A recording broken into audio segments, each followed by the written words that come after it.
खबर उत्तर प्रदेश सीतापुर से। सीतापुर शहर के राजा कॉलेज मैदान पर भाजपा प्रत्याशी महेंद्र यादव के समर्थन में भाजपा कोऑर्डिनेटर आकाश आनंद ने जनसभा को संबोधित किया, जहां भाजपा और सपा पर निशाना साधते हुए विपक्ष पर जूता मारने की बात कही, जिस पर पुलिस ने कार्रवाई करते हुए आकाश आनंद ने बीएसपी प्रत्याशी सहित आदर्श जन के खिलाफ चुनावी रैली में भड़काऊ भाषण और आचार संहिता उल्लंघन का केस दर्ज किया है। रविवार दोपहर चुनावी रैली के दौरान जूता मारने साधते हुए भाजपा नेशनल कोऑर्डिनेटर आकाश आनंद ने कहा, भाजपा की सरकार बुलडोजर सरकार नहीं बल्कि आतंकवादी सरकार है जो आवाम को गुलाम बनाकर रखा है। उन्होंने कहा कि ऐसी सरकार का अब समय आ गया कि उसे जड़ से उखाड़ फेंक दिया जाए। जनसभा के दौरान अग्रेसिव हुए आकाश आनंद जनसभा के दौरान भाजपा पर अग्रेसिव होते हुए आकाश आनंद ने कहा, जो सरकार रोजगार और पढ़ाई नहीं दे सकती उसे कोई हक नहीं सत्ता में आने का, आपके बीच आने का। उन्होंने कहा, अगर ऐसे लोग आपके बीच में आए तो जूता निकाल कर रेडी कर लीजिए, क्योंकि वोट की जगह जूता मारने का समय आ गया। चोर और गद्दारों की पार्टी बीजेपी है। आकाश आनंद बहुजन समाज पार्टी अपने काम के बदले पर जनता वोट मांगती, जबकि अन्य पार्टी हिंदू मुस्लिम अपना आगे का मैनिफेस्टो जारी कर वोट मांगने काम करती है। आकाश आनंद ने कहा, शायद भाजपा को आतंकवादी और तालिबान कहा पर इलेक्शन कमीशन को, जबकि अन्य पार्टी हिंदू मुस्लिम और अपने आगे का मैनिफेस्टो जारी कर वोट मांगने का काम करती हैं। यहाँ पर उनके बलबूते पे ये मूवमेंट चलाती है और पिछले कई सालों से, जब से बहुजन समाज पार्टी अस्तित्व में आई है, जब से स्थापित हुई है, तब से वो आपके तन मन और धन की ओर पे धन की वजह से यहाँ पे इलेक्शन लड़ती आई है और आने वाले भविष्य में भी आप ही की मेहनत से, आप ही के पैसे से पूरे देश भर में बहुजन समाज पार्टी इलेक्शन लड़ती जाएगी। तो साथियों, मैं ये मौका लेता हूँ आप लोगों का एक बार दिल से धन्यवाद करने के लिए कि आप लोग अपने दिन की दहाड़ी से निकालकर, आपके दिन की कमाई से निकालकर 10-10, 100-100 रुपया जो आप इकट्ठा करके पार्टी फंड में जमा करते हैं, उसकी बदौलत हम ये मूवमेंट चला पा रहे हैं। तो आप सभी को मैं तहे दिल से धन्यवाद करता हूँ। आप लोगों की मेहनत को हम जाया नहीं जाने देंगे। आप लोगों की हकों की आवाज हम पार्लियामेंट तक पहुंचा कर रहेंगे और आपके लिए काम करते रहेंगे। साथियों, जैसा कि आप जानते हैं कि बहन जी ने कभी भी, बहुजन समाज पार्टी ने कभी भी कोई मैनिफेस्टो जारी नहीं किया, क्योंकि बहन जी मानती हैं कि जब यहाँ के लोगों ने, यहाँ की आवाम ने हमें सत्ता में बिठाने का काम किया, हमने बहुत काम किया है अपने समाज के लिए। तो जब भी हम वोट मांगने जाएं, हम अपने कामों के साथ वोट मांगने जाएं।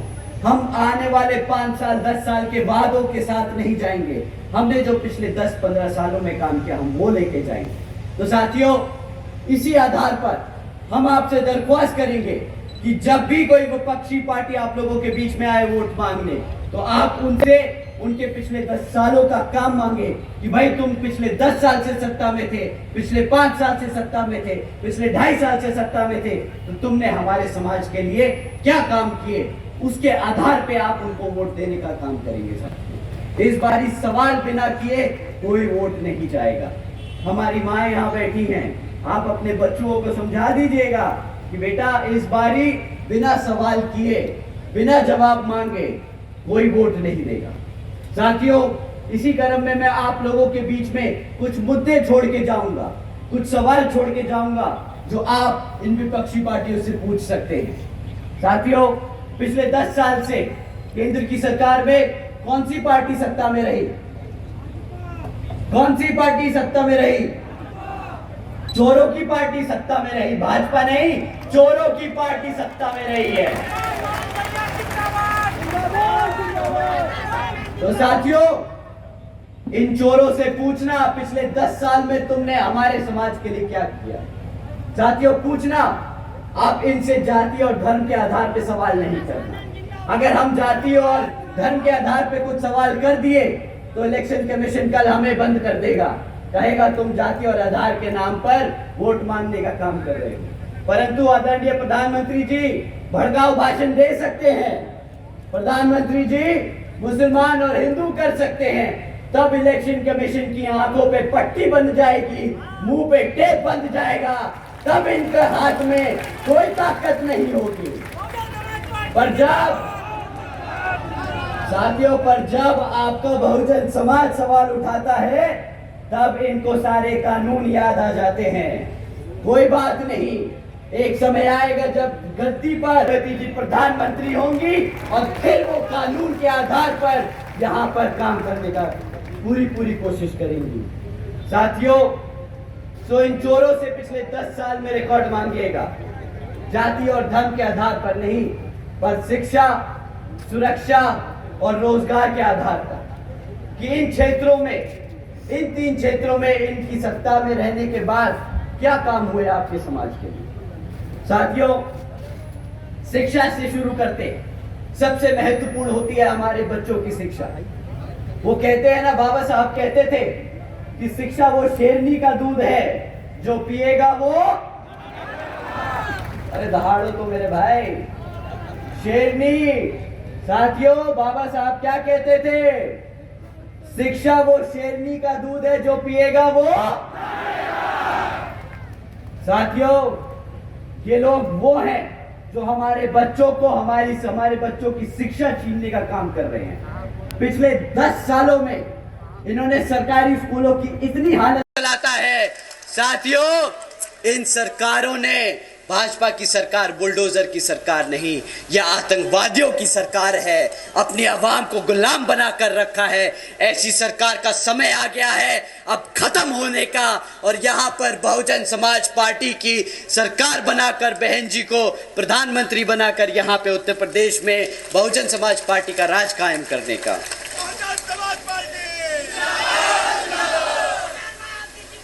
साथियों,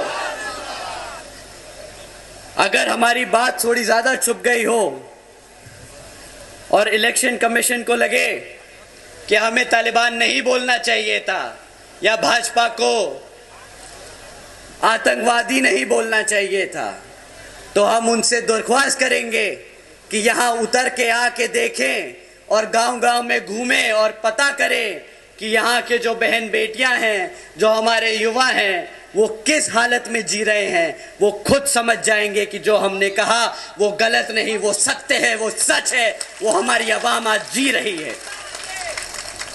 साथियों, रोजगार पर एक और टिप्पणी करी थी आदरणीय प्रधानमंत्री जी ने।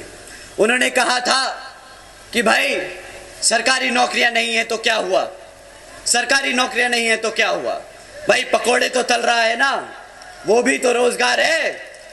अब आप ही बताइए, इतनी पढ़ाई लिखाई कराकर अपने बच्चे को आप पकोड़ा तलवाएंगे क्या?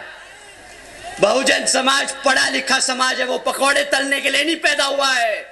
वो यहाँ अपने भारत की संविधान के आधार पर चलकर अपने भारत को आगे बढ़ाने का काम करेगा। बहुजन समाज पहला समाज लटकाए, इतनी तेज धूप में आप हमें यहाँ सुनने आए हैं।